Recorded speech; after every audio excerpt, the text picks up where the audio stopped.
All right. Are we on? We're live. All right. Welcome to the Culinary Collective.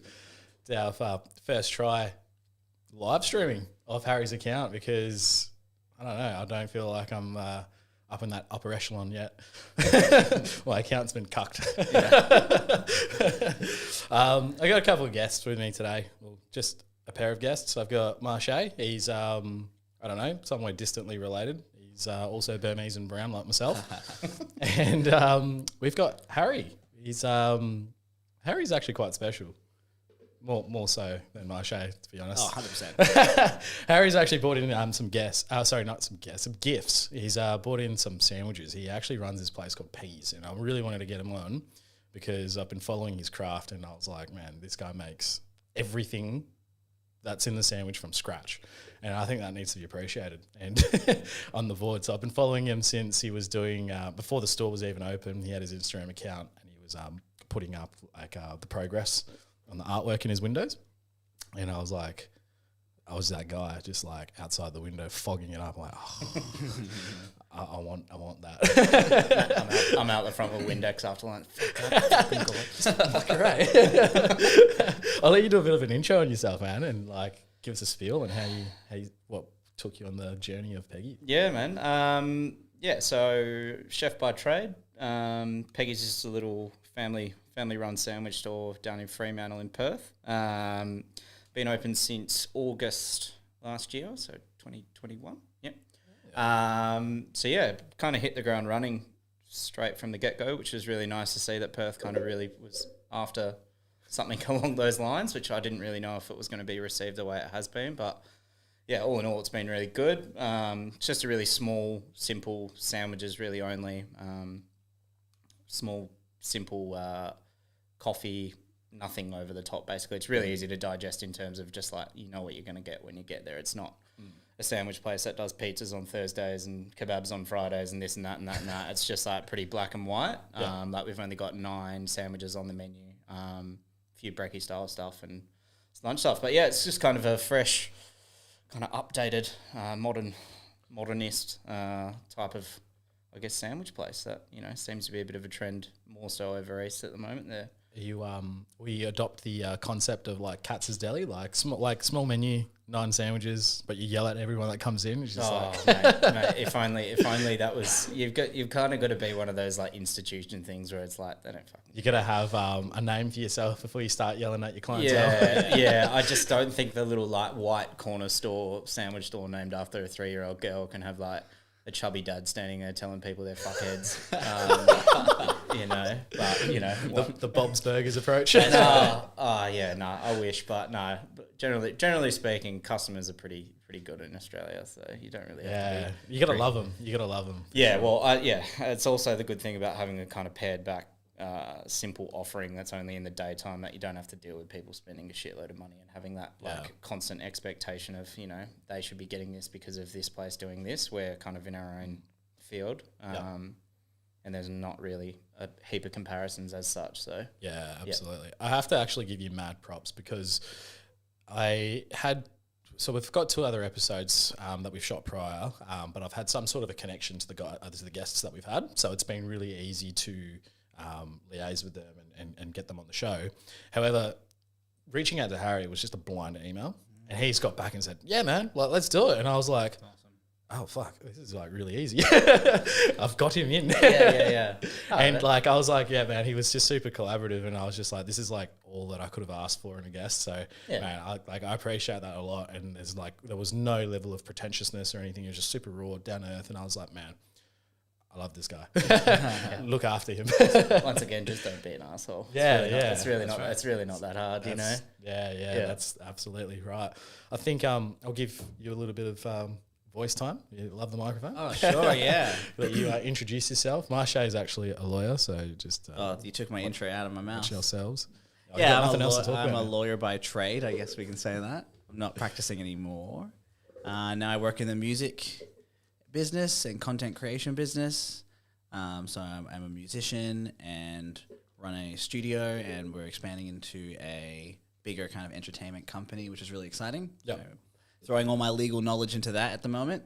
And I lecture part-time at Murdoch University. Yeah, I think you'll bring some value into the conversation, because not only is it going to be around food, but it's around business and you guys can share struggles and stuff like that, what it's like to run businesses and be creatives, I suppose, Definitely. in Perth. So no, I'm excited to be here. Thanks for having me. Yeah. And sorry, did I say this was a podcast that was getting live streamed? It's another new dynamic, but we're also doing, it's also an ASMR mukbang today. We're going to be doing some sandwich tasting. Harry's actually brought in some sandwiches from his shop, so it's going to be quite sensual. Eat them right up against the microphone so everyone can hear the crunch. That's right. We sound super sus. Can't wait. How did how did you start Peggy's off? What was the journey? So I was cooking over in Melbourne. I have a bit of a weird upbringing in terms of I grew up in Melbourne. I moved over to Perth when I was 16. Was here for a couple of years, finished school, and then jumped back over to Melbourne to kind of jump into the hospitality thing. Pissed around a little bit after school, as most people do, and had a good time for a few years. Moved over to Melbourne and kind of decided to knuckle down into what I was into. I was actually working quite a lot at front of house, doing front of house stuff, but just found the kitchen to be a bit more of a magnet for me, especially like the environment and the fast paced, and I'm a pretty hectic dude in terms of I don't really stop, so it really kind of spoke volume to me. So I did a lot of different culinary training over there, from quite a bit of fine dining stuff. I was working for a really good restaurant group where I started my apprenticeship over there. Was it like almost like a recruitment agency that you started off doing an apprenticeship through? No, so my uncles own a couple of restaurants. They own a couple of restaurants over there now, and I was helping out a little bit, doing a bit of front of house, and then I jumped in the kitchen a little bit with them at the start. And I was just looking at different avenues to actually do an apprenticeship with, just straight fire with restaurants that, I love dining as well. Yeah. I love cooking it, but I also love sitting on the best part. The other side of the passes. Yeah, somewhat better, I would say. But I spoke to Tom, my uncle, and I said, where would you think out of these places? And that was looking on, just old fashioned, looking on Seek and whatever. And basically there was a group over there, Andrew McConnell's group. So he's kind of one of Melbourne's juggernauts.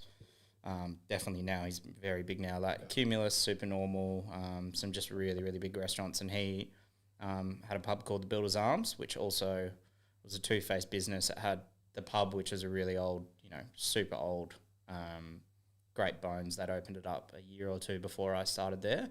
And it also had a two-hat fine dining restaurant in the pub. Wow. So it was kind of a multifaceted kitchen where you had literally two services going at once. Yep. So there was two pass lights. One was going with your gastronomic pub food, which was... Yeah, well, I think we're only just recently starting to see that here in Perth, like with the Arbour and stuff like that. Just kind of that it was... the great thing about the Builders is that it was a forward-thinking gastropub in terms of you were getting really, really good proper table service. It wasn't slapdash pub, which there's nothing wrong with that if that's what you're into, but that obviously drew the more, I guess, not rich crowd, but just like it's a really nice place to go for and have a Saturday lunch and actually know that you're going to be served like a restaurant, but without some of the pretentiousness of a restaurant. Yep. And then you had the other end, which was a two-hat fine dining, 60, 55 seats or whatever it was, restaurant going at the other end of the thing. So there was two passes. So as an apprentice, was like there was a lot going on. Yeah, but it's awesome because it's like, oh shit, there's so much to learn. Yeah, well, exactly. It was like both ends of, you've got the pub end of things, it's just learning how to fucking clean lettuce, but then there's the other end where they're making, fucking chef skin gels, chicken skin gels and like all these things, and you're like, oh, what the fuck? Yeah, so that was really good. Worked at quite a few different places, kind of in the 5 or 6 years in Melbourne. But mostly, predominantly, I was at the Builders and in that restaurant group for, nearly 3 years. So the apprenticeship as such. And then, did a couple of other things. 2019 rolled around and my partner Harriet and I had Peggy, our daughter. Yep. My mum and dad are still over here. So we had, Peggy was about 6 months old. It was getting just a bit hard in Melbourne, just in terms of just on the back end of a winter, and a few things just kind of aligned in terms of moving back over to Perth. Obviously, as you know, the lifestyle over here is pretty chill. It's a lot of early start, early finish. It's a lot more child friendly. It's a bit of a slower pace, and also just kind of saw it as an opportunity in terms of whether that was to be working at that stage. I didn't know that I was going to be doing what we're doing now, but I just saw a lot of opportunity with someone that has a trade and has done it properly somewhere that's not Perth. That there was an opportunity to come over here and, you know, whether that was to work in one of the better restaurants or whatever, and give a bit more of an influence. And that's exactly what I did. When I was in Melbourne, I actually got Lulu Delizia and Subiaco. Yep. I got the job in Melbourne and pretty much touched down here in the 27th of December and started at Lulu's on like the 9th of Jan or something. So it was kind of like, it was all kind of straight into that. Spent a little while there, which was good. It was a nice little experience, nice little team. And then did a bit of time at C Paradiso. But just before I started at C, Harriet and I had the idea, let's have a look at round, like, what do I want to eat on my day off? Yeah. Kind of comes down to that. And on my days off, when I was working at night, I just, you know, I found it really hard to the only thing I really wanted to either eat was, you know, Asian food or something that was light and yummy and not going to break the bank. Yeah. So I thought, okay, well, there's quite a few of these sandwich businesses going on in Melbourne, and they're great. And they're super easy to, I guess, run, and there's nothing like that here. So I just kind of, Harriet and I started driving around and speaking to commercial real estates.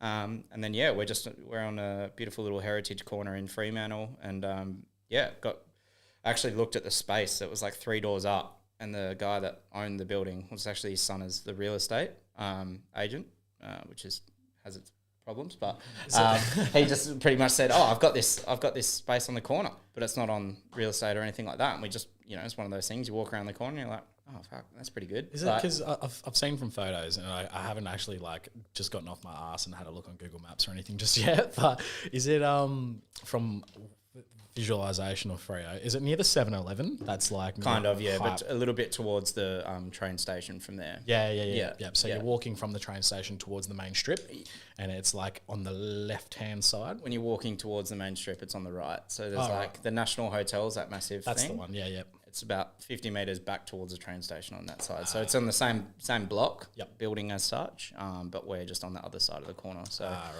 yeah, it was just one of those ones, walked around the corner. In terms of the model of Peggy's being Peggy's and doing the sandwiches that we were doing, that wasn't dictated before we found the space. Kind of me going forward, I think, with any restaurants or cafes or sandwich things or whatever we do, the space more dictates what we do.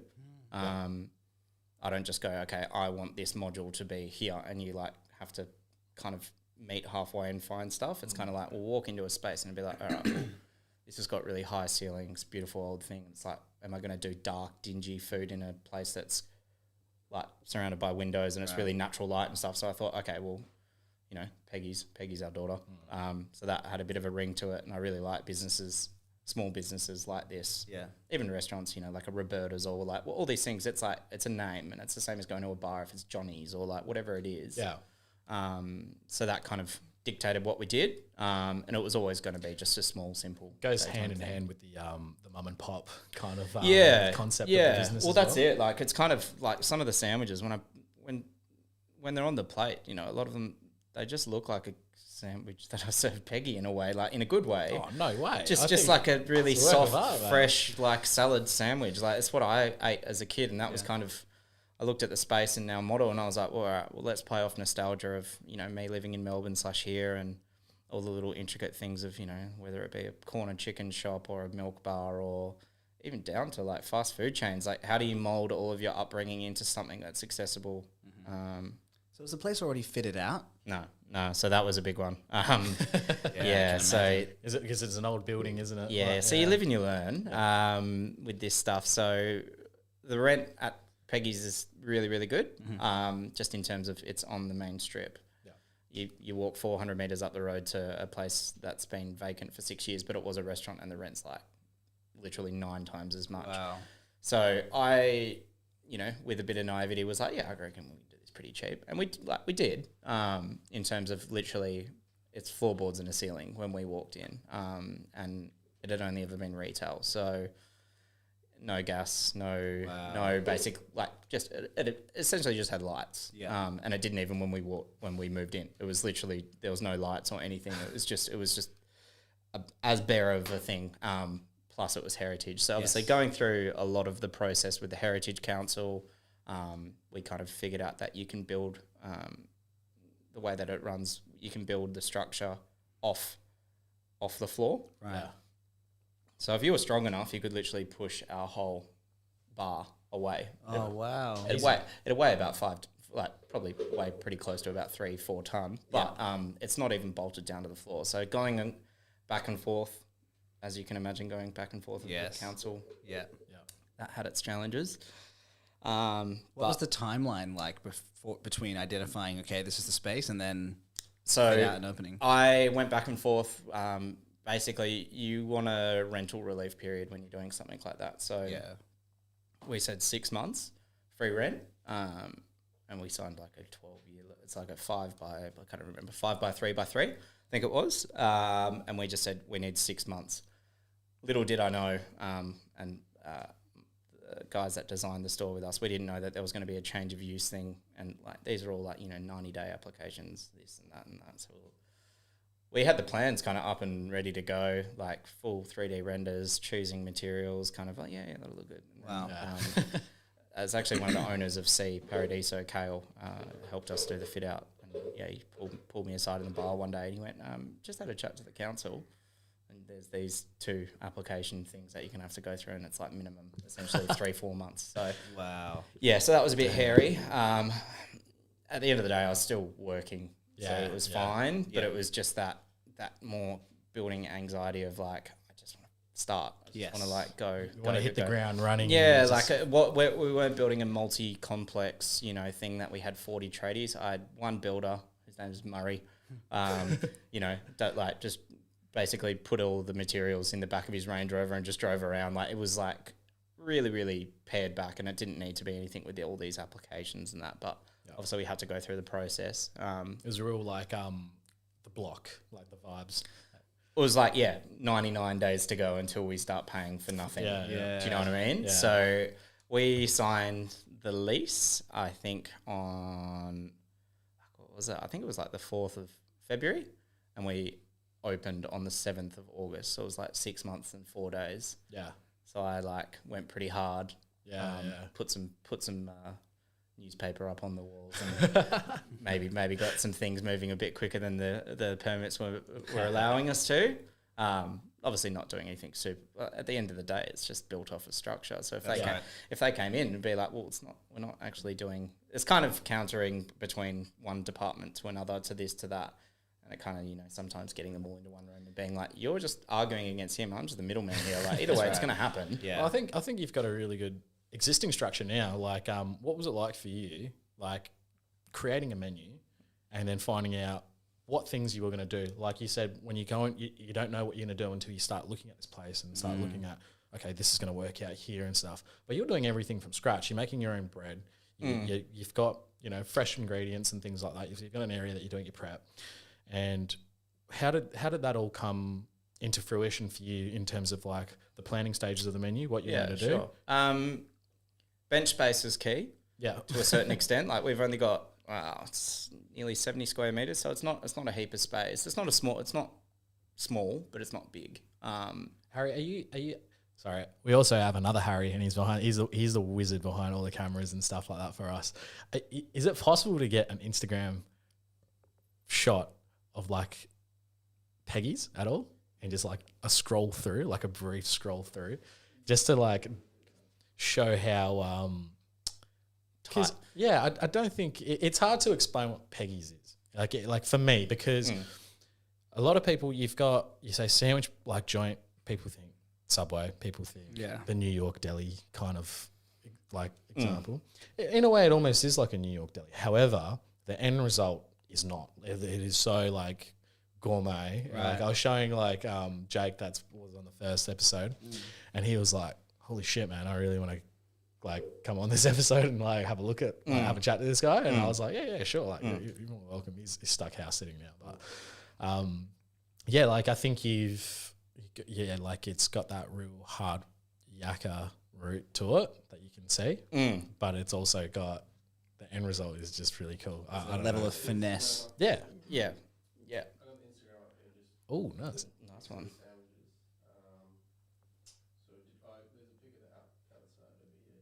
Yeah. Kind of see all the things. That'd be cool. Yeah, like with the menu being dictated by the space, that was definitely a thing. Yeah. So with the bread as the big one, as an ideal thing, it'd be really nice to have walked into a plethora of artisan bakers that I could have been like, yo, we're opening this. Yep. Let's meet halfway here. Let's develop a product together. I know a lot of people do the collaborations. Yeah, but like, okay, we're going to sell 700 to 1,000 pieces of this one bread a week. That's a lot to ask. Yeah. Let's do it. Let's figure it out. And there was none. There was none that I could find that had that halfway point of just seeing the vision of what I was trying to make. Obviously, I've been cooking for a long time, so I know how to do it. Yeah. But it was then actually doing it. Yeah. 7 days a week in the volume that we were doing. That had its challenges, but it was something we just kind of had to do. And so in the plans, if you see the 3D render and you look at the final product, everything's exactly the same, except there's now a big bread oven and a big bread prover. that was 8 weeks out. What are your roots, like ethnicity wise? Like, do you have any cultural roots that influence your food and taste? I worked in a lot of obviously traditional like French. Disciplined, they have that. Yeah, so I did that. I worked in some Asian restaurants, worked in some Italian restaurants. So it's kind of a multicultural, like, I guess, training as such. I'm pretty fucking obsessive when it comes to, like, if I want to find out how to do something, I'll figure it out. I spoke about this on our first episode. Is like, I Google a lot of things, like when it's on my mind, and it's my ADHD, and I don't do it to like win an argument. I try and do it to educate myself. Just like that just comes down to random like listening to an American podcast about like some dude and how he's made a specific bread dough. I'm like, oh, okay, great. That is my YouTube. I will listen to 45 minutes of this guy talking and might not get anything out of it, but I still just find it interesting. So I guess I had a lot of the roots taught to me. Like most of the places that we worked, there was some form of bread being made and whatever that was. Obviously all the, I guess, ingredients that go into it, it is complicated. It's complicated to a certain extent, but it's not. It's not a ham and cheese sandwich, but it's a ham and cheese sandwich. Can we? Do you reckon we should dig in? We'll have a look at it. I don't know how much I can eat. So how long has Peggy's been open for? August last year. So, wow. Okay. So we're still reasonably fresh. I wanted to have a look at these before sandwiches start going a bit funny looking. Do you guys want a plain white plate, or do you want a plate with a dinosaur on it? I think I'm gonna have a dinosaur. Yeah. Dinosaur away, man. A lot more fun. I'm a dinosaur one. Jurassic plate. Sorry, I've been waiting to use that one all day. Keep in mind these ones have been sitting. Actually, they're still looking. We'll go quickly around the table.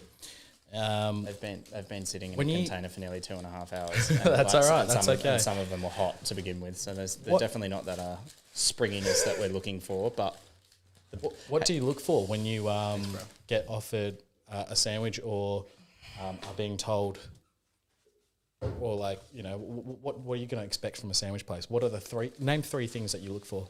Me? Yep. Oh. So this is my very layperson perspective, which is probably valuable because I don't know anything about cooking. Definitely freshness. Yep. So the freshness in the taste. I feel like there's a refreshing element to sandwiches. Mm-hmm. I think there also needs to be this degree of, how people say, this is made with love. Yep. Sandwiches are something, as Harry has touched on, often made in the home, by your parents, something when you're growing up. So there has to be that kind of, I want to feel like, yes, there's been care put into this. Yeah. It's not just a bunch of random ingredients thrown together. Oh, thank you. I'll be straight up with you, bro. Does it look like the picture?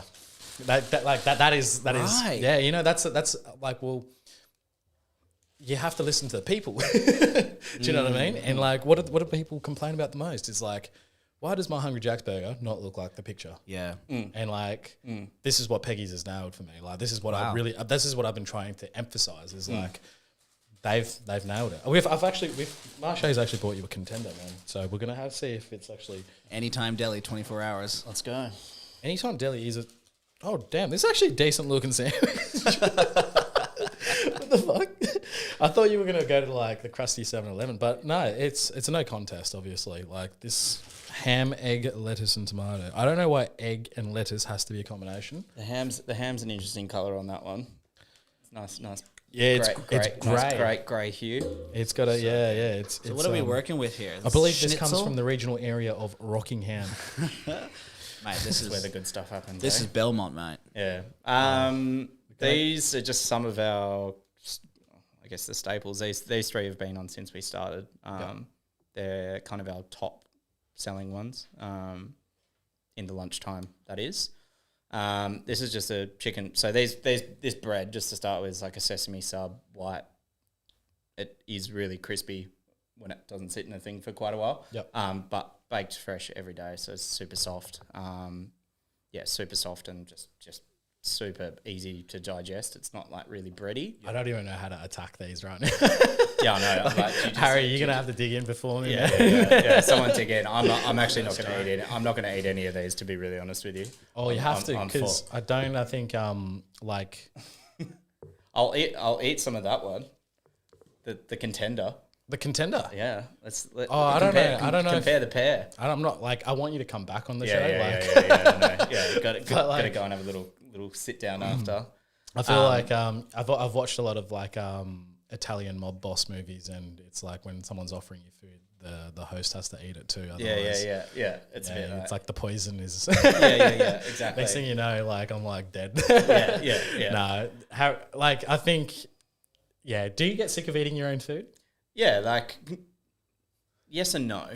Yes and no. It just kind of like I would happily eat any of these pretty much any time. Anytime. You just get to the point with the repetition and stuff like, especially if you're working like 7 days, you just don't want to be eating the same thing every day, and that's got nothing to do with the quality or anything like that. It's just like eating the same bowl of pasta 7 days in a row. You're like, by the 5th day, you're like, oh, this is getting a bit like. I'm having the best time. Yeah. Don't mind me. Yeah. He hasn't seen. I haven't had lunch. Yeah. And this is amazing. Yeah. But yeah, that's just like a chicken. So this one here, the schnitty one, is by far our best seller. It's no surprise with Australians. I really liked the banh mi. If it was that, I can't believe it was only a limited time Yeah. thing. The little the crispy pork belly thing. Yeah, it's yummy. That looks elite. Yeah. No, have you had one before, Harry? A banh mi? It's like it's a Vietnamese baguette, and it's like got like layers of like pork and like a lot of it's really westernized with roast pork, like pork belly. Yeah. And they do it with like pork loaf and a few like pate and like pickled veggies and coriander, shitloads of coriander instead of lettuce and chilies. And then, but it's like, it's really good. It's like the, a lot of Aussie tradies have now moved from the sausage roll into, it's a bit fresher. It's a bit fresher and lighter, and it's like super, super affordable. Cause a lot of those, Vietnamese bakeries, which are just they're the best because they bake their own bread. They've been doing it way longer than like most other people. It might not be the best quality product in terms of like the pork belly and stuff that they're using, but fuck me, it's salty and it's yummy and it's crispy and it's like, it is what it is. Like you're not going there with a $7, $8, $9 sandwich. I'd like to get into this a little bit in depth after my question, but have you ever been to the Bibra Lake lunch bar? Yes. You do like it? So when we were building Peggy's, I drove down there a few times. There's DJs in Willagee. Which they're good. They're amazing. Yeah, that was a good one. They're funny. They're a bit more westernized, but the Bibra Lake one slaps. That one's awesome. Yeah. It's like you know what you're getting every time. Yeah, it's just like ordering a procedure, and it's very like this is what we do. Don't fuck with us. Like I go there at like 8 o'clock in the morning, and there's a Vietnamese guy in the car park with a charcoal barbecue, just out there doing skewers. It's like the aroma. Yeah, it's the aroma, and it's just like super authentic and legit, and it's like it's as Australian as it is Vietnamese, if that makes sense. Like it's something that it's just so cool. Because I will speak to some of my mates that know nothing about food, and it's just like getting the cheapest eat. Like a lot of people are like that, and it makes me sad because they eat because it's a chore. Yeah, you know, like they have to survive. Yeah, and like a lot of people like they eat, and I'm just like, man, you're not enjoying it, and you know, like and but anyway, that's like a whole other. Can I just say, topic of sadness for me. I'm sitting here eating while you're talking, and I'm not mad about it. The thing I appreciated about that sandwich the most, this might be a bit of a weird comment, again, as a layperson, is that it didn't fall apart as I was eating it. Yeah. Yes. Yeah. And that is not something that I have ever really appreciated. That comes down to until technique. this moment. That takes you go a to lot Subway and you go to all these other places and you start eating it, and then it's just, even sometimes you open it up and it's falling apart. Yeah. How do you get it like this? So you know how we were talking about like the bakeries and stuff, and me trying to meet halfway with specific people. That was half the problem. Right. They weren't finding the thing that, okay, you need to actually have the structure of the outside of it, but the center needs to be super soft and like absorbent, but not like 2 parts bread to 1 part filling. It's almost got to be like the bread's just the bread's just a capsule. You shouldn't be sitting here and being like, fuck, that bread's pretty good. It's like, it's got nothing to do with that. It's got to do what's in the middle. Bread was sick though, mate. Yeah, but like that's like a lot of, you know, people like serve fucking some bakeries and stuff. They serve shit in a baguette, and it's like, it's too much. Like you just like chewing and chewing and chewing and chewing. That's got that like everyone's had it. You're going to take a bite, and the bread is super soft, and then until it compresses to a point where it creates a little thin, like it becomes like stronger because you've just pressed it against itself. Yeah, and you got to bite through this layer, and that's all it is. But it's like when you make a sandwich like this, right? See how the lettuce is at the bottom, but also the rest of that tomato and stuff like that. You don't stack slippery things with slippery things, right? And like that's what creates that slip. Yeah, there's big arguments of whether people put lettuce on the bottom or the top. We do it on the bottom. Yeah. And our sandwiches are pretty structurally sound. But yeah, it's the same thing. Like we've got another. This man's an engineer, man. Like yeah, no, but like when you serve the volume and stuff, like don't get me wrong, we didn't send the first maybe 1,000 sandwiches You're without gonna eat changing that, them all the time. Yeah. Yeah, bro, that's for you, man. I sound like such a fat. No, yeah, you're gonna come on, eat that, come on, eat it, man. You're going to go big and strong. You're too skinny, man. Yeah, but like that didn't come with probably making 1,000 sandwiches in different ways. They're on the menu and the ingredients haven't changed, but just those subtle like, fuck, should we put the onion there or on top? Wow. You know, and it's just a process of elimination, and then you finally get to it and you eat it and you see people. You just like Peggy's is an open kitchen, like a customer can fart and you'll hear it. Like it's. Do you get that? No. You must hear some weird conversations though. Yeah, but like vice versa. They can All I'm hearing is this place hasn't been christened. Yeah. No, so like, you know, like it's really open, and you can see from where you stand at the pass, you can see every single seat basically, bar maybe 1 or 2 that are out the front.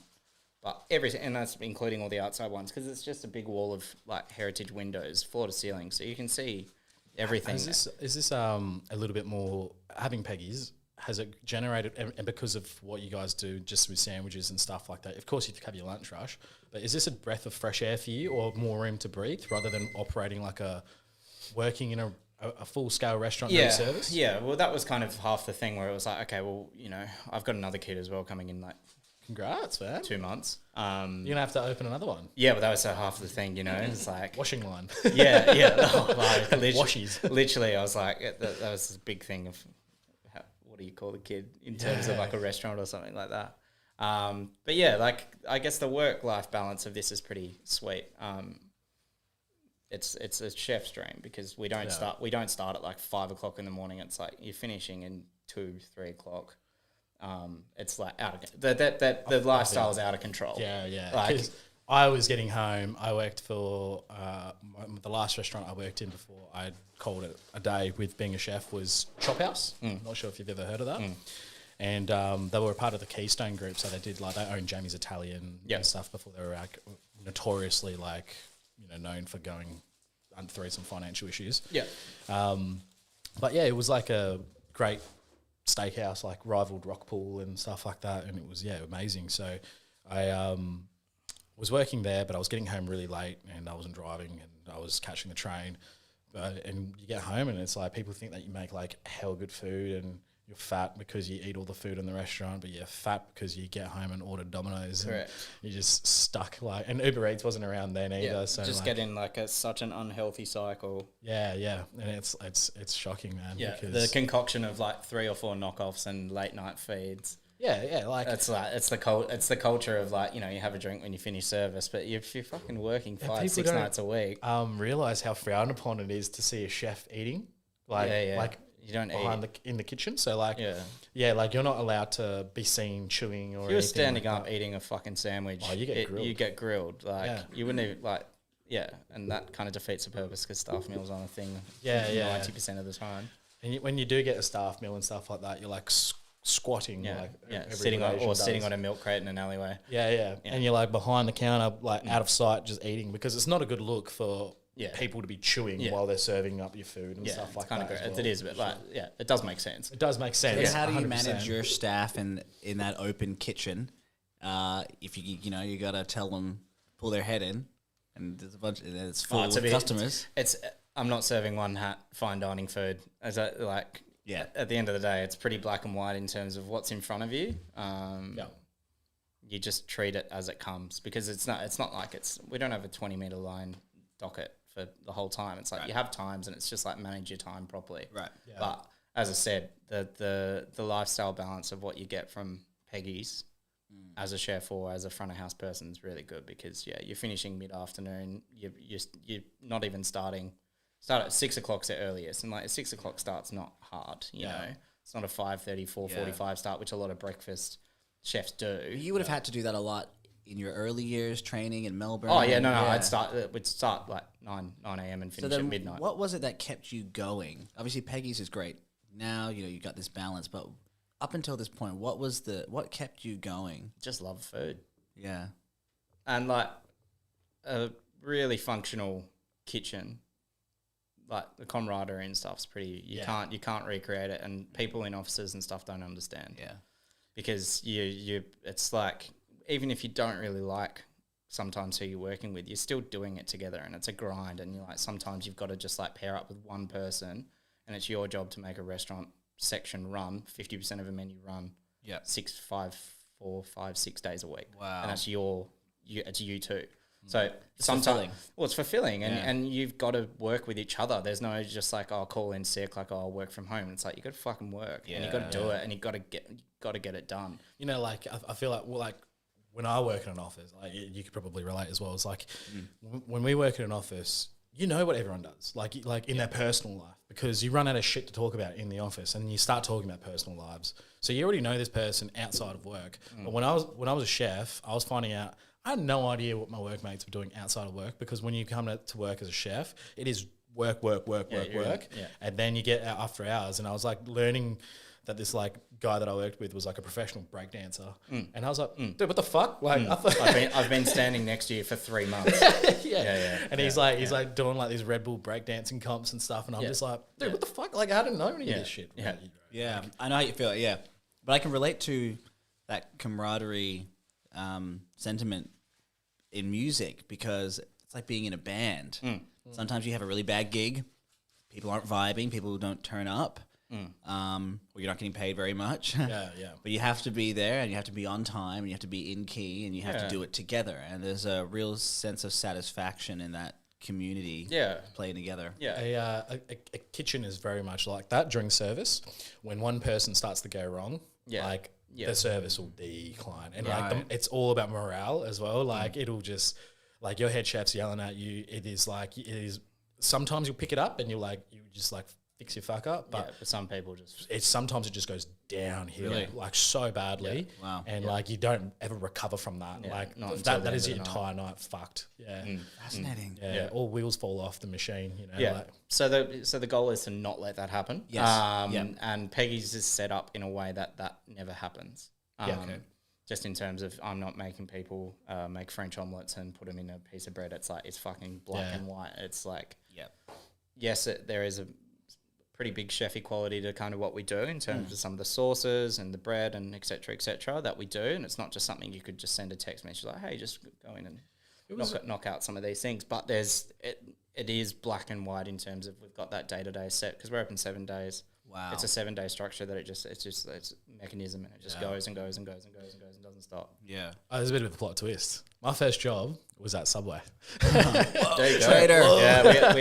Yeah. So I worked at the Leaderville Subway. Classy. Next to the skate park when it was still around. I'm not sure if you would have been in Perth by then, but it was around. And I just worked there because I had a mate that was like, "Hey bro, come work with me." So I applied for a job there and I started working with them. And it was fucking horrible. It was shit. It wasn't amazing. It was just so boring. I worked at like lunch rush and stuff like that. And I was also like a kid that was just like, Yeah, it's not very nice. Just it's not a very nice environment. first job, like, make yourself a sandwich for lunch. It's like, okay. I had no idea what a good flavor combo was. I would just go and put every meat I could find into one sandwich and just trying to eat sauce. Yeah, like sweet chili and just like salt and pepper. No, yucky, but more sauce. Yeah. It doesn't make any sense. No vegetables, Yeah, nothing. no. And I would just like be sitting there eating this thing, and I was just like, it's all falling apart, and I was like, yeah, I've got no knowledge of whatever.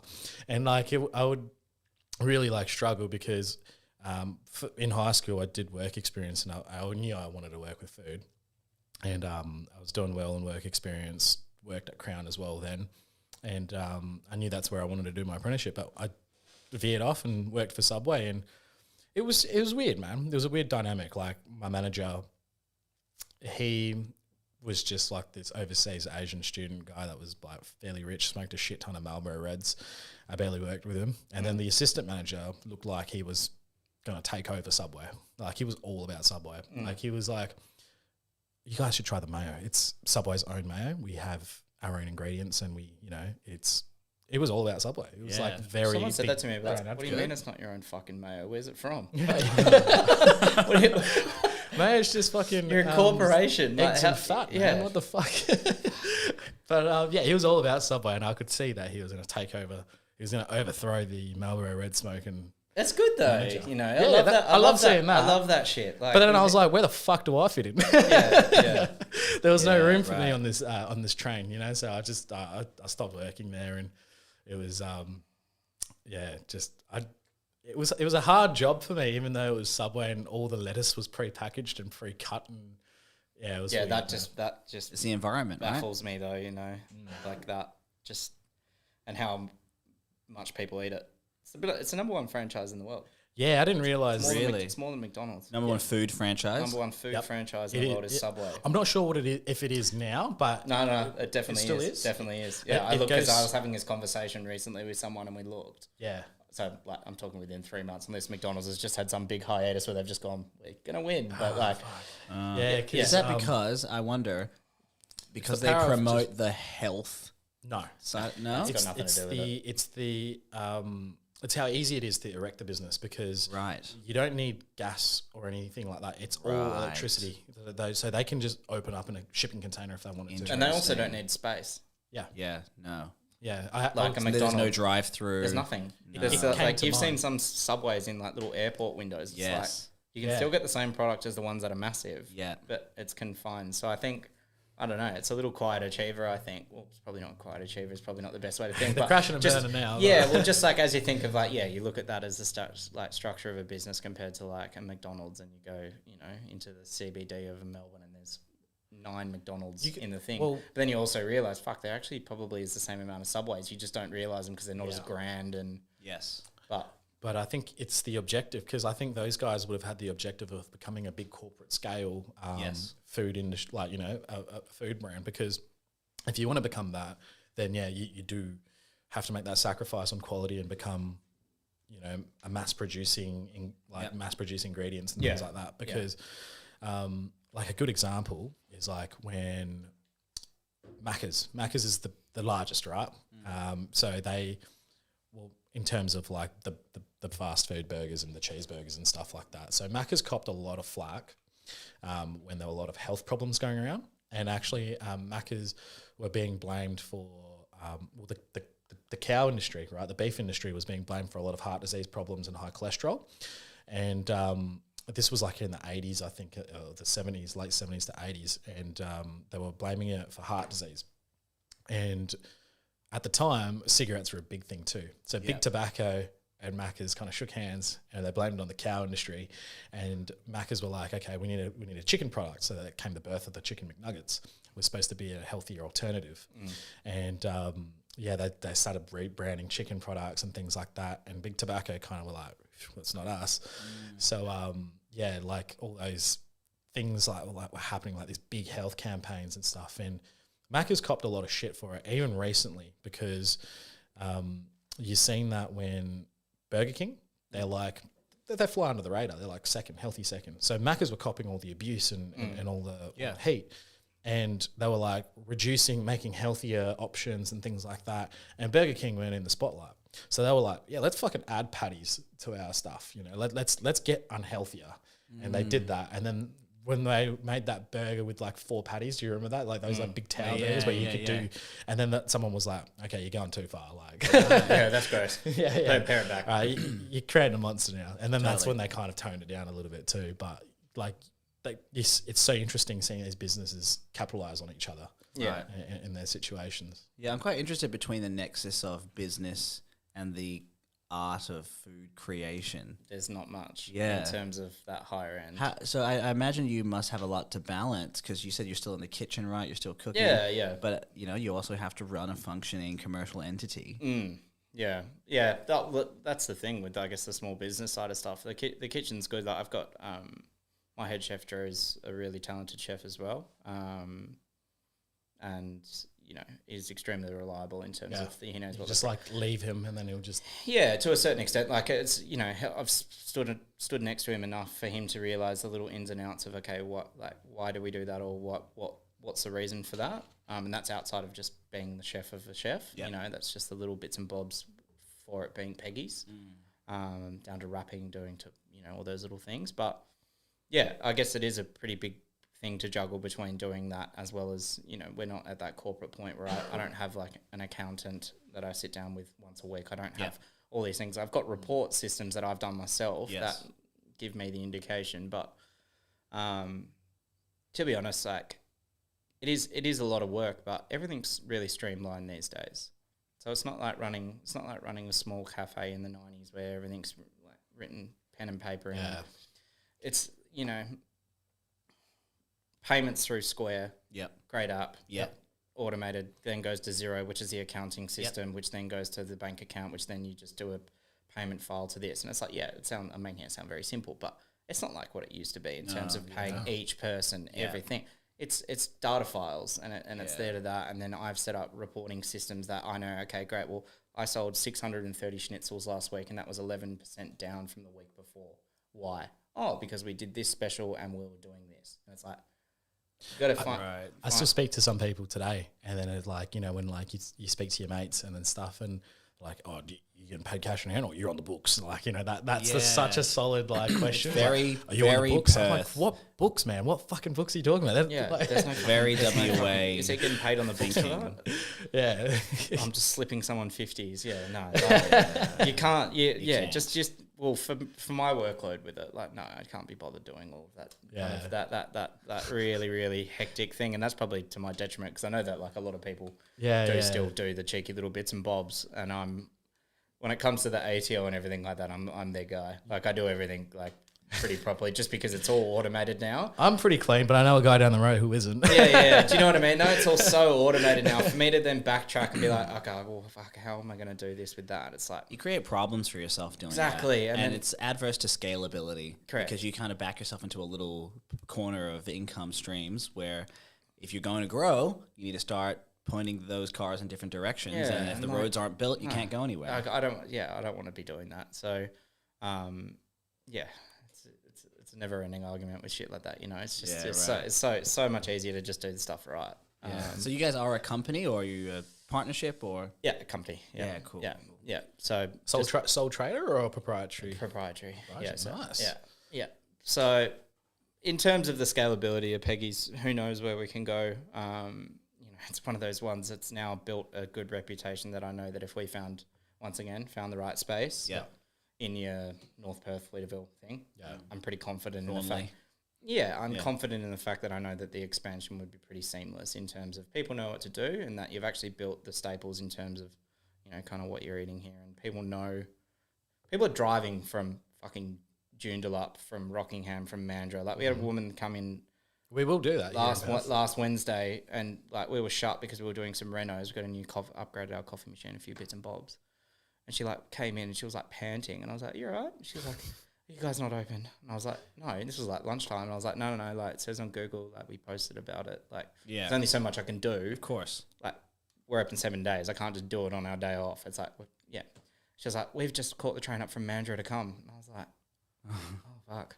I was like, we posted about it. We posted on a story about it. We put it on Google. Like, there's only so much I can do. I can't just fucking call her and be like, "Hey, we're not open today." It's like, I don't know who you are. Exactly. So that I kind of think speaks volume. Yes. Obviously, the product's good. Yeah. We're super pleased with the product, and it's easy to just do on a day-to-day basis. But I think it is scalable to a certain extent.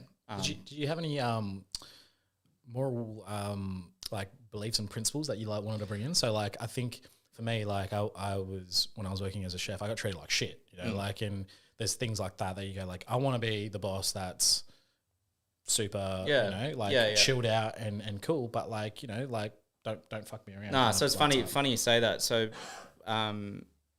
before we opened up, I actually did a core values piece of paper that if there are kind of ever, it's on my computer, that if there are ever dark times and confusing times, and you know, I think a lot of places do that. Mm-hmm. That's when they go, "Oh fuck, I'm gonna be a kebab shop tonight," and you're like, "Why?" And then they might have 2 weeks of successful stuff, but then they realize that they've spent $6,000 on inventory and all this stuff, and they're just like sitting there, and they're like, "Why did you even bother doing that?" So I think it was kind of, what are our values and what's the product that we want to serve? And you know, this comes down to like the little things of the nuance. Like our menu that we have is situated on the wall, like in a light box. Yeah. Kind of old fashioned style. But we can't change it. Yeah. So there's no like wine bar thing where the chef just goes, "Oh fuck, I forgot to order radishes. Yeah. We've got to take the radish dish off." It's like, it's fucking up there. And people are driving to have one of 9 things. Yes. And 9 things is not much in a food venue, you know, like. Yeah. And yeah, we do sell out of stuff, like, naturally. We have days where we go, you know, we've got this amount, and if we don't sell it, we don't sell it. Mm-hmm. And that comes down to, you know, whether we've got these breads left over. We don't then just try and like reheat them the next morning and that. They go in the bin. Yeah. Go in the bin, or we give them to people on the street. Like, so that was kind of the thing of the freshness of the bread is a big one. Obviously, I'm a pretty friendly dude. I do have a temper when I'm angry. Oh, that's fine. Yeah. I do have a chef's temper when I need to have a chef's temper. But at the end of the day, it's. I think having a temper is okay, but it needs to be warranted. Yeah, it needs to be. Well, if I've said something 4 fucking times, you know, I'm not going to pull you outside and smack you on the bum. But bro, fuck. Yeah, literally, like that's it. Like pull your head in a little bit. But in saying that with Peggy's, we really haven't had that. So it's like, you know, that means you doing a good thing, because I wanted to touch base on the core values, like you said, because I worked corporate after this, right? Like, and I was always after chefing, and I'm corporate now, and I was just like having a bit of a shower thought. Go for gold, son. I'm still so hungry. It's so delicious. Keep going. I was like, I'm managing a whole team now. Like I work as a state manager now for like this mining company, and I was like, I'm losing sight. Like, am I doing a good job? Because now that I'm up at the top of WA, I was like, there's no one to really tell me if I'm doing right or wrong. And people that are working for you, whether you want them to do it or not, whether you want them to be as engaging as you want. And I've said it to them. I was like, mate, just tell me if I'm fucking being an asshole. And like, they're not going to tell you everything that you want to hear. So I was like, this is where I think I'm starting to realize where the core values are coming back into play, because what did I want to be? I wanted to be this person that, like, I want to do this and this, be respectful, be firm but fair, and like that's all, you know, like be firm but fair, and anything around being like build around that firm and fair, and you can be you can be a joker, a pranker, like, you know, you can be whatever personality you want to be, and like you don't have to dilute yourself, you know, you can be yourself, but it all comes down to firm but fair. But you have to be knowledgeable, you have to know your shit, and like, because that is what you are there to be at the end of the day. Like, you're meant to teach as well to a certain extent, lead by example, but like you can have a bit of fun with it. But and I was like, I'm starting to realize the importance of that, because I was like, I just realized it in the shower, and I was just like, damn, I need to dry myself off and get to work and start putting this into play. Like, it made sense to me. And I was just I think just, being consistency is a massive thing. Especially in chefing, you have so many red hot sous chefs or whatever, and they just come in super hot and they're fucking all over you all day, and then the next day they're like, I don't give a fuck. It brings you down so much. And it's consistent. So like, obviously that's obviously more in terms of the restaurant side of stuff. Whereas with me, like, I don't have a plethora of, I don't have 10 full-time staff working for me that it's like that full structure. It's pretty hard to implement someone that's working 40 hours a week as opposed to someone that's working 15, because that person that's working 15, you still need to find out the nuancy things to keep them engaged, that they still feel like the business is theirs. And that's one thing that, like, I've said, like, treat it kind of, we're all a family there, because it is so small and tight. If you're not included, you can't apply your own initiative. Well, exactly. So, like, it's such a small, refined thing, and it's a small, refined space. And the bar is just one continual thing. There's no separation of normal hospitality where sometimes the kitchen won't even know 3 of the waiters' names. And it's like, well, fuck no. It's like we literally are working right next to each other in a really good way, which I really like, because I've always been in that void of, I've always got along with the front of house and the back of house. I've like got a pretty open thing. So I guess, just trying to find the balance of, being firm but fair is one thing. And, the things that you learn from opening something small like this up and being like, oh, okay, we're going to take it pretty easy. It's going to be that. But, the things that you could take back time and be like, fuck, okay, I really wish that in that first 4 weeks up to opening, I sat down with this person and said, you're delegating and being like, this system is now in place for you to take care of, So then obviously opening up, it was just like a wave of like non-stopness, and I didn't, really get a chance to catch my breath and put the systems. This I'm talking, but not systems in terms of getting the actual get the food going out was what I was worried about. That's right. But I'm talking about, how do we organise this part of the back room? Where are the tea towels going? Where's the all the little things that mise en place, man. So fucking minute, but exactly, like the food side of stuff's always been fine, but it's just the little bits and bobs and front of house management, and how does this front of house person need to work like this to make sure that the coffee's doing this, and it's all those little things, and like we're catching up now, and we're getting there. But that's just something you learn as a first business. But that's also like people. I think like people like food reviewers and stuff like that, like food fanatics know that. Like when you go and I always wait to go and try somewhere before like just jumping at it like on the opening day. First 6 weeks, you just kind of the first 6 weeks gonna be a fucking joke. Like it usually like it's nowhere near where someone wants to be. You open up and you sink. Like, and you have to develop. Well, you just have ideas that things are going to be the way that, and then you never know. Like, well, I've worked for people, and I've always been on a need to like when you like don't really. I think I see it also as a way of like you not having faith in like your employees, like putting people on a need to know basis. That sucks because you can't really be like you do what you're told to do, and then you finish, and you're kind of like, well, like, what the fuck do you want to do now? Like, what's next? And he's like, oh, can't you use your initiative? I was like, well, I don't know what you're trying to do. Like, so I feel like at the start, like we had a lot of employees at the start that were casual, so 10 to 20 hour range. And that was good because it gave me a lot of flexibility. If one pin dropped, another one was there. But now in the long term of me realizing, now pretty much all of our staff are between 25 to 40.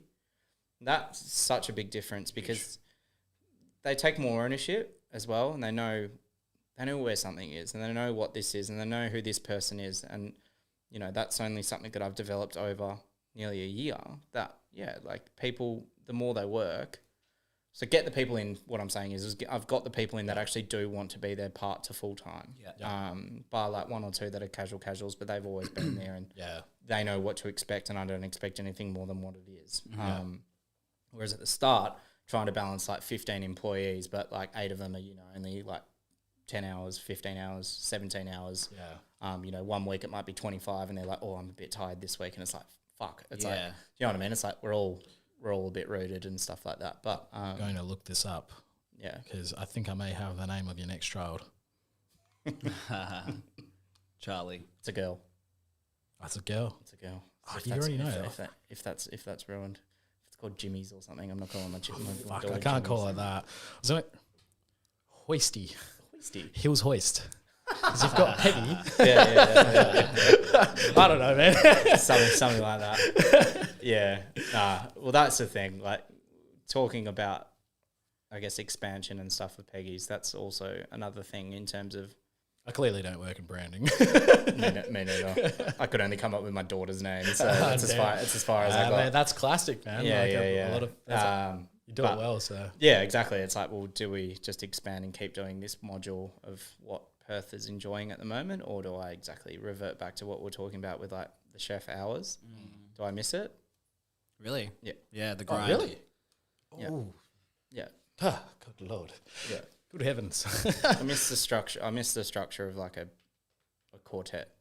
Yeah. To a certain extent. Like the Mondays being your day off and then you're going back in Tuesday. Yeah, like I guess probably if I am to open up a restaurant or whatever that may be. Split service as well, like lunch and dinner. Yeah, to a certain extent. Maybe like if I do something, I'm pretty keen on just like grinding the Freo thing because there's just a lot of opportunity, a lot of development, as we were talking about a bit earlier. Are you doing a lot of personal research and development at the moment, eating out and stuff? And yeah, just and also just like literally speaking to commercial real estate agents and looking at spaces, and seeing how much I can bite off. And speaking of cookie con or something like that. Yeah, so just trying to figure all that side of stuff out is an interesting one. Or do we exactly talking about like the franchising and stuff like that? No, Peggy's is a 170 square meter thing. We're not even in that conversation realm.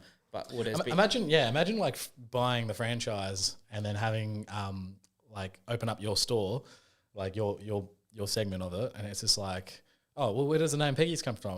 And it's like, oh, I bought the business from a guy that it's his daughter. It's named after his daughter. Yeah, it's fucking weird. Hey? Yeah, so that's why like it's a lot of my mates that are in finance ask me about maybe like the catering. If we really capitalize on catering, like you could be catering like 1,000 sandwiches for someone in St. George's Terrace, and it's like, that's not what I want to do. I don't want to fucking do that. Yeah, I don't want to do that. And do I want to be, selling over a day? Do I want to be selling 300 pieces of chicken schnitzel to people in this suburb, this suburb, and this suburb? At the end of the day, you don't want to prostitute yourself. No, was that going to give me fulfillment? And it's like, no, I love Peggy's. Don't get me wrong, and I love what it gives my family and the balance and stuff like that. But is it what I've done for the past nearly part of a decade to continue to do? Yeah, maybe. That comes down to staff management, and if it can be like, hey, you want to open up. And that's going to be your contribution to shaping the food scene here in Perth, is doing what you want to do. Yeah. If you're doing everything that everyone else is going to be doing, like, where's the... Oh, we'll just give it 2 years and there'll be 3 different Peggy's that'll be called Johnny's and fucking Vinny's and whatever the fuck it is, and, Charlie's. Literally, like, you never know. Like, there's a lot of Asian knockoffs around here. Well, people replicate. So people... it's never ending. You see someone walk in with their camera, take 4 photos, take a photo of the menu, and then disappear. And it's like, I know what you're doing. R&D. It's so obvious when people are doing it. I'm sure Louis Vuitton gets it all the time. And it's fine, like, but once again, it's like, do I just want to be the sandwich lord of Perth? Right. No. Well, there's a way to still be the sandwich lord of Perth, because they will come, like these, like, the ops, they will come, man, and then you'll just well, it just kind of comes once again. It just comes down to the management. You'll always do it better than they're obviously coming to your store for a reason to get ideas, and it's just like, well, you weren't doing it. This is all from the dome, and like you can't replicate that. You can't trademark food, can you? You can't trademark a sandwich. So copyright it's so hard to Australia protect are so different. Your creations. Yeah, Australia's low laid back with copyright, because it's like relatively, no, 100%. But it's kind of like, in America, it's like register your business and like do this and register your copyright. Australia's like, well, if you can prove to me that you were around before this guy, then sure, we'll back you up. I'm making a mixed meat Italian sandwich, and it's like, do you think I was the first guy to do this? Yeah. Do you think I was the first guy to put a chicken schnitzel with some form of mayonnaise and lettuce? Works in branding, but the product of food, it is. Do you find it's hard to get people in Perth to care about food and about these kinds of things? No. Or is it a very kind of... Because I imagine like in Melbourne, it's part of the cultural lexicon of that city, where eating and hospitality, that kind of stuff is more apparent. Yeah. Everyone's got the choice. And a lot of people will start tasting good food, and that's how people get into it. I believe truly, like they'll taste good food, and they'll be like, "Oh, I wonder where else I can get that." Like, or like they might be in a different area now. It's like, "Oh, who else is around that does something similar?" Yes, but it's kind of like you don't want to be what Jamie Oliver was doing like a couple of years back, like to England, rapid expansion. And like, you know, just shoving like healthy food down people's throats, and people were just like, fuck him, he took away the turkey Twizzler from like our school canteen. Like, do you know what I mean? Like that a lot of people were hurt by that. And that's fine, because everyone's entitled to eat what they want, and people feel the same way about veganism. I actually have all respect for the whole vegan argument thing. I don't want to get into depth about it because I'll get fucking blasted. You're going to get cancelled. Literally. But like I came from an area where like in Burma where like I saw a lot of people that just weren't better off, you know, like weren't well off and had to farm for their food and things like that. And I learned how to eat what you can get. Like, eat for fulfillment of your stomach. It's got nothing to do with your political views or whatever. Oh man, we got smacked if we had grains of rice like stuck in our feet, like, you know, and they were like, oh, you're gonna have a dream. We got told that we're going to have a dream that we're falling off a building or something like that because we weren't grateful for food. Like it ended up on the floor and not in our mouths and stuff like that. And you went, it was so many like superstitions and stuff. But yeah, it made me like really appreciate food and stuff. And I've always been that person who's like, let's just appreciate the farm to table concept for sure, and like everything about it in between, you know, like know where your food's coming from. Yeah, I feel like most people in Perth kind of adopt that same mindset. But I guess I'm interested in the differences in the food culture at the customer level. Is Perth distinct from? They're just a bit behind, you know. Yeah, and that doesn't surprise me. The same as in every aspect of Perth. It's just a big country town for sure. You know, just coming from Adelaide like this week, and I was in Melbourne over Easter. You know, the difference like.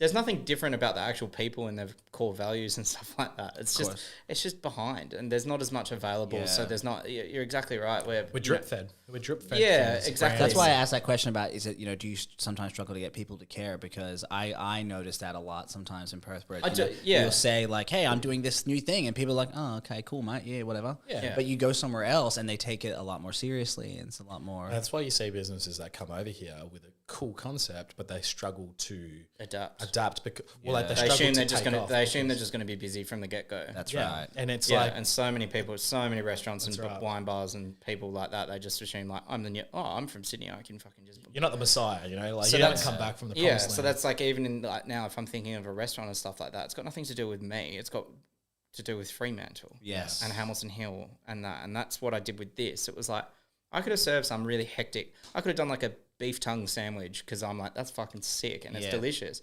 Yeah. But not everyone's ready for that. No one's ready for it. People in Fremantle. No. Yeah. So that's the exact same with the restaurant. It's like me, if I was like, I'm going to do a little wine bar, it's like, am I going to do all these intricate things? And that's where so many people in Perth fuck up. They just try to cook on trend. Yes. Yeah. Try and be the next thing. Yeah. And there is a good element of that where it does progress you forward. Yeah. But also there's an element of why do you only do 40 covers on a Wednesday night? Yeah. Okay. Yeah.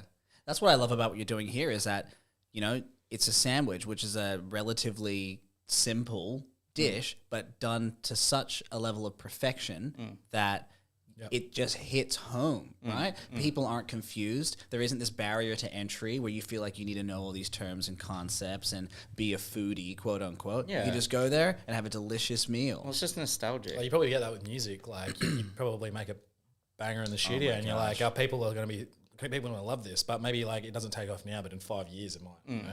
Yeah, well, it's just it's the other thing is just about getting people to care as well, because it's just like, you know, it's the same with the simplicity, because I think like the best music, it depends how you measure best. The music that has the most commercial success is the most accessible, and there isn't a barrier to entry. So I might make a really cool pop song, and then heaps of people love it, and then there'll be 2 WAPA students that are just like, oh, not enough time signature changes, not enough, blah, blah, blah. But that's not the people that we're making the music for. And I guess this kind of leads me to the question. Capitalizing on your environment. Yeah, that's right, because, you know, you're using that Fremantle environment and using this kind of food product where it's super accessible to the everyday person and they can love it. You're not making food for foodies. You're making food for people. And it's affordable, you know, and my thing with me trying to wrap my head around with pricing, and it's just something that I battle with internally every day, because I'm like, this in theory is worth more than what I'm charging. Like, I know, and I fucking know it, you know. But am I going to be able to sleep at night? Exactly. Like, am I going to start charging $20 for a sandwich, which, you know, realistically with the product and stuff that we're making, probably it is. We could, but it's that internal battle of, okay, well, we're in Fremantle, which is a middle class suburb as such. You've got the rich people just north of the river, but and heaps of poor students as well. Yeah, so there's a balance of everything. So it's like, we'll find the middle ground. But then, I'm sitting there and I know that you've got the opportunity to be Jesus to the Notre Dame students that really want that. But funny enough, I've been looking for it all semester. No, but you come back from the blessed that's land. not our demographic. Yeah. And I found that like it is like I thought it was going to be like 30% of our Monday to Friday trade was Notre Dame. Yeah. Sometimes you're like, oh fuck, there's a lot of uni students here today, but it's not. It's just working class people, people that are working in offices, people that have got their day off, and it's like that speaks volume to me because, as I said, it's like, what do I want to eat on my day off? And it's pretty fucking apparent when you see a group of 4 on a Thursday afternoon in their trackies. Yes. Like, these guys just have they've driven from somewhere because they just wanted something that was simple and accessible, and it's yummy. It's yummy. Delicious. It's delicious, but it's not gross. Exactly. It's not doesn't make you feel bad. It's not triple patty stackers with this and that and trying to go on this. It's not like dirty wings. It's not like you get home and you wipe your ass and you've got still chili sauce on your finger.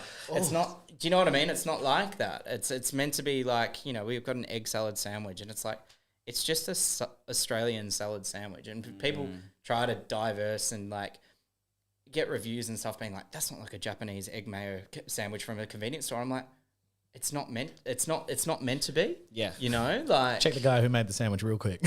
Yeah, that's right. Yeah, it's not meant to be like that. It's just meant to be like what my nana and my mum made. Yeah. Do you know what I mean? And that can be something as simple as Baker's Delight, white bread and cheese and a bit of ham. And it's like, that's great. That's right. It's soft and it's yummy and it's easy and it doesn't fall to bits. You're telling the story, and people want to come and listen to your story, or they want to tell you how to write it yourself. Yeah, that's right. Yeah, but people I found a lot of people have taken a lot of ownership of the sandwiches for themselves, and that's quite pleasing to see on social media and stuff. Being like, this is my favorite thing, right? Not being like, there's no comparison. Like, this is the best cheeseburger in Perth. It's like, I'm not in that realm. I'm like, this is my favorite sandwich, and it's like.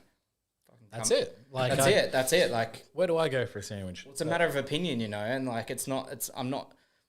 There's no such thing as the urban list rank of the best 10 sandwiches in Perth. Yeah, there is, but they're not. Where to get a good sandwich in It was Perth. probably written in 2007 or something. Exactly. And it's like, half of them are like, literally, it'll be like closed. A 7-Eleven. Yeah, all closed. And they're just like, someone was sitting on their computer being like, number 9. Like, they've never even been there. That's so right. It's like, it's journalism, and they fill the void because they have to. They might have tasted one good sandwich from somewhere, and then it's just like, okay, let's make a list of where other places to go. It might not be. I'm interested, just in terms of running the business generally. What would you say to young people in the industry who maybe worked in positions like yourselves in the kitchen, but are now thinking, okay, maybe I want to try and do my own thing? What are the key steps that they can take, or even what's a crucial aspect to the mindset to be able to do it? And I guess I'll preface this because I've been thinking about this quite a lot, starting my own business, and there's been a lot of my friends are lawyers and they're extremely risk averse people, and there's a lot of, but what if this happens, or what are you going to do about this? Or and eventually I just had to go out, I'm just going to do it. I'm just going to jump and do it. But I imagine in hospitality and food, there's a few other layers to think about, no pun intended. So, what would you say to someone who wants to maybe start their own thing? Yeah. Well, do you love hospitality? Right. Yeah. Or are you doing this as a job? Yeah. Is your heart in it? Is your heart in it? Do you genuinely enjoy the aspect of being hospitable to another human being? Interesting. If you don't fucking worry about it. Out. If you're just wanting to cook food in a kitchen and want to start a business, maybe you can be transferred around as like a sous chef or a head chef or whatever. You don't have to. But if you want to be a business owner in something like a module like mine, which is going to give you a multifaceted life where you actually have interactions with customers, and it's if you don't like the general crux of what the business is about and you're just doing it as a job, or you feel stuck in that as a job, it's not going to fix it owning your own thing. And I know there's so many chefs like you when you're deep in the weeds and you fucking hate your job because you hate your sous chef or you hate your head chef, he's a fuckhead. This person is making my section, literally making my half lighter, my life harder when I'm doing all the work. Right. This is what I'm talking about, working between two people. I'm not referring to you specifically. It's what it's like. It's very accurate. It's I'm feeling very attacked. You know, like, for sure. Yeah, like if you can't look past that and you go, oh, you know, if I had my own restaurant, I would be like this. Yeah. And then, you know, you have to humble yourself. Be humble. And I say this if you are very serious about it, like you say, recognize and capitalize. It is know when to get out, know when to ride the wave, and know when to the fuck to get out, because you are learning. And if you're not going to get anything, like, don't worry about being loyal or being like, you're going to be a loyal person. When you say get out of what? Like your current job? So, I mean, like, yeah, it could be a current job. It could be anything. You've identified, you always know the path you want to be on. Yeah. And then, like, a lot of people get stuck trying to please other people, working for somebody and being like, oh, this person's worked here for 10 years and that person's worked here for 10 years. Yeah, but you're probably going to learn everything that you need to learn in the first 2 years. Mm-hmm. And then the next, like, 3-4 years, you're going to, like, just be riding this wave. And it's like, you're going to waste time not jumping, you know, ship and then trying to go somewhere else. It's not about loyalty. You can always leave on a good note and be like, hey man, like, I think for my personal development, I really want to learn this. Yeah. I'm going to, like, you know, I hope our paths cross soon. A lot of the time though, you'll get a bite back and be like, you can't do that. You can't do that. Yeah. So that's jumping ship and being like, this is for my personal development. And I know that I gave it my all there. Yes. Yeah.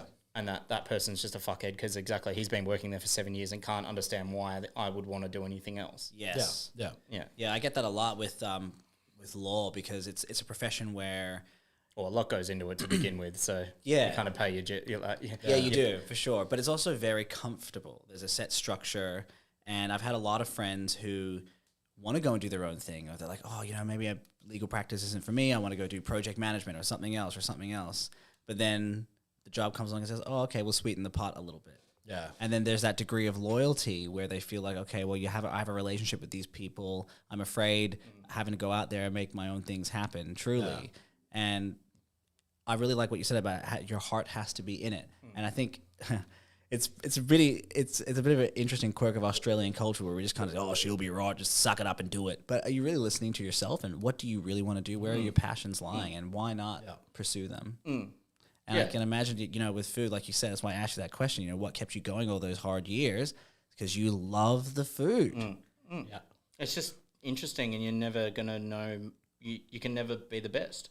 Yeah. Ever. When something's, like, no one's Ash Ketchum. You'll never, it's just a constant pursuit of just learning. Yeah. Like, and that comes down to failing. And fucking failing. So, like, the amount of fuck ups, just in terms of chopping something a certain way down to, like, the core value, like, business of hiring something, like the magnitude, like, you're always learning something. It's important to not get stuck in doing what everyone else is doing as well. Like, I think us as Australians, if something's not okay, we'll make justifications to make it seem okay. Yes. And it's like, oh, that's too hard, mate. That's a tomorrow job or something like that. And it's just like, nah, fuck that, bro. Like, pick it up now. Like, let's sort it out. Let's learn it today. Yeah, let's do it. So we don't have to do it tomorrow. Yeah. That's right. You know, like, and I have that attitude and stuff like that. I'll sit on my computer until 3 o'clock in the morning watching something and reading about something. And know who is an asset to your own growth, because you might go work somewhere and someone will be like, hey, man, slow down. Like, we need work for tomorrow. And it's just like, man, you stay the fuck away from those people. Yeah. Do you know what I mean? Like, it's also important, I think, to rid yourself of people who are big naysayers. And there's a lot of people who, especially when you try and do your own thing, because that's not something they can conceptualize because it doesn't already exist. But you don't want to be around. They're afraid. You don't want to be around yes men either. Yeah, you're right. I think it's all about, It's a balance. I'm a bit of a yes man. That's right. It's hard to be the no man after being the yes man for so long. Yeah. Like, my mum and dad are pretty conservative in terms of just, like, full-time job, work towards saving, save for that, buy that, start again. Whereas and might not be the best thing in my long term, I kind of lean into stuff and just be like, I'm going to figure this out as I go. My mum's very harsh. My mum will always say that. She'll go and say, she'll compare me to one of her friends' kids, and she'll be like, it's very Burmese. It's a very Burmese thing, man. She'll be like, you know, Rose's daughter, like, is doing so much better, and she's Rose's daughter's next door neighbour. And I'm just bought a house. Yeah, I'm just like, Mum, what the fuck? She also inherited $50,000 from her grandma. Yeah. She's like, oh, she's looking after her mum, and she's on her deathbed. I'm like, well, you're not on your fucking deathbed. Yeah. It's just that there's always a lot of risk in these things, and I think there's always going to be problems that you don't think of, but you know there's going to be issues. I'm going to face things. Yeah, like. But it's just about really At just facing it head on. At the end of the day, like, I'm a fucking chef. I chop onions. I'm not a fucking business operator. Like, I know the ins and outs of general stuff, and I know from experience working food costings and all these things. But, you know, fucking BAS statements and all these things and all of that, like every quarter. Damn. Well, exactly. Like, it's like, obviously I know what they are, but I'm like, okay, well now I'm actually really, really looking into, okay, why was that, and what could I do for the next quarter to change that? Totally. You know, and I think it's important for a lot of Australian small business owners to embrace those systems, because a lot of them have that attitude, oh, I'll do it tomorrow, it's not that important. But they can actually, they're there so that you can account and scrutinize your own operation. Correct. Yeah. Well, that's what it comes down to, you know. And me putting in all those back of house systems, that exactly, I get a weekly report for why did we do this and why was it that. And it really doesn't actually mean anything at the end of the financial year. It's just every single fucking week I can literally spitball to someone being like, this happened last week. Yeah. Not in a negative way, just like, oh, palms were giving out pay slips now. I was like, like palms were down 20% last week, but Snooty was up 30%. And it's like, okay. Yeah. Okay. Like, but you just gotta know, you gotta know these things. You gotta know where your things are going. Have to be across it. You know, as I said, being a yes man and like, you know, the first person exactly sitting there at 2:00 in the morning being like, should I buy a $30,000 smoker? Like, no, I 100% back you up, brother. Like, you come to me about smoking anything. Do you know what I mean? Like, because I've got a lot of training in it, so I'm like, okay, I could do this, and I could it would excel my business to a certain point. Like, if I was making my own fucking pastrami or whatever it was, the unit cost for the sandwich, you can still charge a really good amount for it, but like the labor, what's going to go into this? You know, what's going to go into, where am I going to hold this? What containers am I going to need to transfer this from A to B? And it's like, that $30,000 smoker quickly becomes a $36,000 smoker before you've even put something in it. That's right. Yeah. You know, where is this going to go? Where am I going to do this? Where is that? And not making those split second impulsive decisions. Yeah, which like I'm trying to fucking pare back myself, because I was very much like that. Oh, fuck, I need to hit you up. Yeah, but even just like, you know, like with the packaging, it's like at the moment we use really simple white packaging. We've got some stickers. We do it like on a budget as such. But like I've currently got a super rustic, like an $8,000 design, proper graphic design from a guy, people in Melbourne, about doing bags and doing like, we do a sausage muffin in the morning and we do hash browns. And actually going that extra step, but I'm like, that's $8,000. So I'm like, how is this going to pay itself off? What's the timeline? What have I got to do in between then? If I did this 6 months ago, I'd be like, yep, bang. Like, right. So now I'm like, all right, well, now actually looking back on the finances of what we've got in the kitty and where we're tracking, obviously like, and it's okay. It's okay to do that, because it's like we feel obliged. Like, I'm running a business. I want to really make it all proper. Yeah. But it's like, no one's going to fucking judge you. No one cares. Like, if I'm like, can I have a quote? Like, the whole like thing of a quote. Like, you know, and I've got a quote and she'll be like, oh, are you ready on that quote? And I'm like, no. Yeah. Like, give me a month. It's not going anywhere. Right. Yeah. Like, this, what you're offering me is not going anywhere. Like, one of the biggest blocks that psychologically people have to starting their own businesses is the fact that they feel like they don't have the money to do it. But really, the only money you need is like the $800 registration fee with ASIC. You've got a business to start something, and then you can just basically just do it and try. Yeah, if you have that do you want to be a sole trader or a proprietary limited company and stuff. It's like about that, calculated risk, like you said, like, you know, $30,000 smoker. That's not some random. It's not like you're buying a $30,000 chandelier or something that's transient. Yeah. It's actually part of the supply chain. Yeah. How much of this? How much of the product that's coming out of that is it going to take to repay? Yes, a smoker, for sure. You know. And that's obviously something that we had to literally like mathematically do when it came to like the bread oven. Where I was like, okay, well, this is about $5.5 worth of oven. Yeah. How is this going to pay itself off? Obviously, it took me about 5 minutes, and I was like, yeah, that's very cost effective. I'm buying an oven. In terms of not paying, you know, X amount per unit from a baker. Now it costs me fucking nothing to make it. But you're looking at it at the point like, okay, pastrami sandwich, that's what's going to be made from this smoker. That is one thing on the menu. You're going to maximize that now. You're going to bring other items into the menu. But there are other things that are going to need other processes and other things. And also if I'm making 200 kilos of pastrami a month or whatever the fuck it is, I'm not going to do that by myself because I physically don't want to anymore. I don't want to make 200. Does the people that are working for me also want to integrate that? Does someone have a passion to do it and align with my point of view? Because as I said, the menu with Peggy's is pretty black and white in terms of it's the same thing, and some things go with this and some things go with that, and it's kind of just like it's a cog. Right. Adding that type of, you know, element into your business is huge. You know, to turn around and just be like, yeah, oh, by the way, like on Thursday nights, like come over and we'll have some beers and we'll do that and we'll smoke for 6 hours. And it's like, sounds good on paper, but wait till it's the 7th time you've done it. It's the same time you eat this sandwich 7 times in a week. You'll be like, oh, fuck this again. Yeah. Do you know what I mean? I'm late to the ball because you came with gifts, and I've actually I'm doing some gift bags as well, which I'll have to send yours over. But I'm getting you an apron, and it's going to have your name embroidered on it with the brand. So it'd be cool. Sick. I don't know if you'll ever wear it, but you can wear it naked. I'll wear it naked. Yeah. Often on the smoker. Often. Yeah, exactly. That's Thursday night smoking. Next to the smoker, it's just like. It'll look good there. Yeah, so that'd be awesome. Because I wanted to start giving people gifts and stuff like that, like a little bag. Right. I'm already speaking to Harry about it, and I'm just like, Harry, how much is it going to be for a tote bag with the company? So we're getting into that. How many of these have I got to do to pay for this? Yeah. So you're a part of the fam now. So we'll get that sent to you ASAP. I'll come into the restaurant and be like, hey man, I want a pastrami sandwich. No, you got. Is that on the menu yet? Yeah, but Perth's a funny place trying to find. Have you got any food places you want to check out before you? I don't know. In Perth? Yeah. Like I'm pretty all over it, man. If I want to try something, I'll be there the next morning. Yeah, as soon as I'm like, I want this. You have the capital to do that. I'm but it's always like I've got a cheap palate in terms of like. Here's a question then: are there any places in Perth that you think are doing things that really well, really interesting, really innovatively? Any place that you're like, okay, this is someone to watch out for? Yeah, so that is a good question. There's a restaurant in Nedlands called Muck in Thai.